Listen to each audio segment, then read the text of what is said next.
So we're going to be doing a bunch of reading, reacting, and responding in this video, because the past few days we have dove into Vancouver Canucks captain Quinn Hughes, and a lot of the comments about his situation, about his future, and whether or not he'll stick around with the Vancouver Canucks.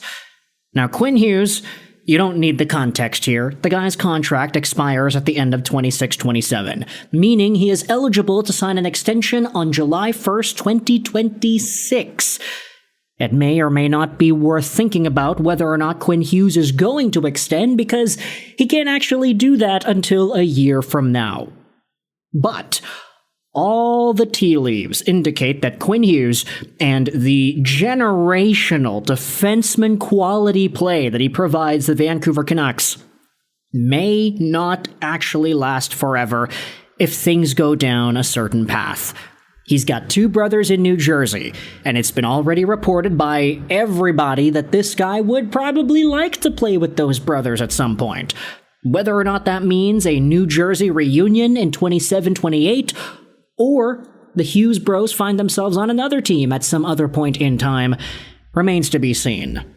But we're diving into some of the Quinn Hughes updates from 32 Thoughts, the podcast. We'll go over some conversations, and we'll also talk about another option and bring up another name that happens to be a captain in the NHL who may or may not be in a precarious spot of his own. Hint, hint, cough, cough, I am sorry, Detroit. Let's dive into Bleacher Report Open Ice, because they tweeted this out. It was Quinn Hughes' commentary on Elliotte Friedman's 32 Thoughts podcast from earlier in the week. Hughes said how this season plays out will factor into his decision regarding his future in Vancouver. The two quotes are listed here. As far as that question, I'll answer it with my actions next summer, Quinn said, on whether or not the Canucks have a chance to keep him. Anything can change. If we have a terrible year, that's probably not going to be very fun. But if we have a terrific year, that's what we want. Quinn Hughes on if the Canucks have a chance to re-sign him next summer. Now, Elliotte Friedman did pose the question very well on the podcast. He said that Canucks fans, in particular, one very worried Canucks fan texted him to ask if Quinn actually has a chance to stay in Vancouver, and Quinn, as elegant as he dances around the blue line, was able to dance around the answer of the question, not directly saying that he wants to stay or that he will leave, but that Vancouver has been good to him, that he has really enjoyed his time in Vancouver. There was a lot of past tense in the way he answered the question, but he does essentially say that it's going to bet on what happens this upcoming year. If the Canucks suck, then it's going to be a lot more difficult for Quinn to be fully on board. And he even says, yeah, last year was a failure, and we want to up the ante for 25-26. Friedman then says on the podcast as well that, yeah, Quinn's answer essentially is what he thought as well, that it's going to boil down into how well the Canucks play this upcoming season. And honestly, I think it's a pretty good thought to have. Taj went out there and posted this. Quinn and his camp are so smart for saying this season will have an impact on whether or not he stays. His definition of a good season can be anything, but this way he can protect his legacy if and when he leaves and put the blame rightly on the organization for his departure. He already gave his opinion on the current roster, laying the groundwork a year ahead. Masterful PR. Let's be honest, we're not going to be the most skilled team, but we can have the hardest working team, Hughes said in his interview with Ian McIntyre last week. And I know there are some folks that will say stuff like this. The season has yet to start, and already there is a ton of drama. What ifs and pressure supreme on Alvin and co. only in Vancouver. You can't make this up.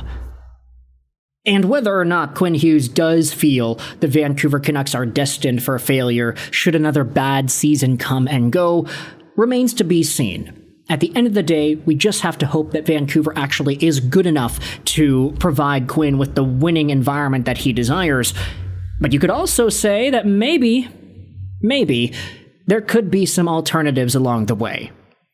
Here is Thomas Drance, who spoke on Halford and Bruff earlier yesterday, and Canucks News Summaries gave us the summary of Drance's Quinn Hughes commentary. Quinn Hughes wants to win, and that's all there is. The conversation around him was going to happen regardless if Rutherford said anything at the end of the season or not. Rick Tocchet leaving was a bigger story than Rutherford's comments on Hughes wanting to play with his brothers. And it turns out, via Drance, that situation has been on the Canucks management's radar for years. The Canucks can offer the most amount of money to Quinn Hughes by a massive amount. At the very least, it gives them some trade leverage if needed. Drance also says here he would be shocked if other teams were not also an option for Hughes' future. It's not necessarily New Jersey or bust. So that, of course, indicates a lot of where Vancouver's thought process seems to be. They were already anticipating some sort of a Hughes desire to play with his brother, and whether or not that is in New Jersey or otherwise remains to be seen. But what about somebody else? What about a different player who happens to be very good friends with Quinn, who happens to have very good developmental ties to Quinn, and who happens to be a captain himself?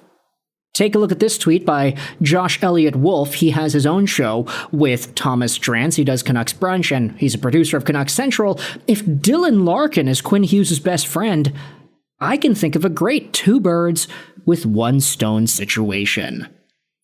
Trade Quinn to Detroit? Wait, no, not that. And of course, this is where we start talking about potential names that can stir the drink.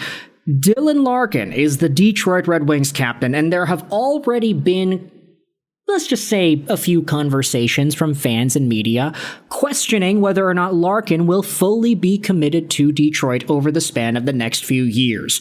The guy's 29 years old. He's making $8.7 million till the end of 2030. He's a very good NHL player who's coming off of a 70-point campaign in 82 games. Even though this was a decline point per game wise compared to the previous year, Dylan Larkin is still seen as a very respectable, very good captain.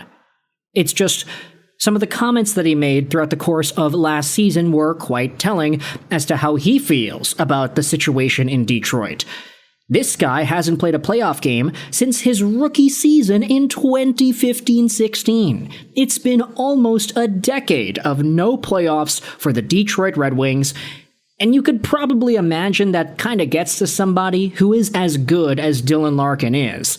I'm not saying that a trade request is going to be for sure on the table here, but what I am saying is, if this guy continues to provide the stellar play he has provided, and, as some of the comments are going out there and saying, if Detroit sucks, could we see some sort of a Dylan Larkin openness to getting moved? Not a trade request specifically, not necessarily it's like, oh, he wants out. But if the Red Wings are kind of going down that direction where they all of a sudden don't feel confident that with the roster they've assembled they can compete, could we see Dylan Larkin, with his current no-trade clause, get moved? If it's Vancouver to join his buddy Quinn Hughes, who happens to be a very good friend of his, they both went to Michigan, they're both very good young American players, the age difference is a little bit noteworthy here. Quinn was born in 1999, Dylan Larkin was 1996, but still, these guys have that Wolverines connection, and of course, they're both extraordinarily talented. With that in mind, is Dylan Larkin a possibility? Could he be the addition that Vancouver needs, not just to keep Quinn happy, but to also give Vancouver that second-line center, or maybe even, heck, first-line center? You can play him first line and have Elias Pettersson on the second line. That would be a very, very good center core, debatably even better than Pettersson and Miller when both of those guys were playing their best hockey. Pettersson, Larkin, Chytil, Ratu, and then you have Bluger there as an extra as well. That sounds really, really good. But the question is whether or not Detroit or Larkin would be in a position to even entertain those trade discussions. Let me know your thoughts in the comment section. How do you feel about the latest with Quinn Hughes and his situation? And do you think Dylan Larkin is actually a reasonable thought to have? Thoughts in the comment section below. I hope you enjoyed this video. And bye.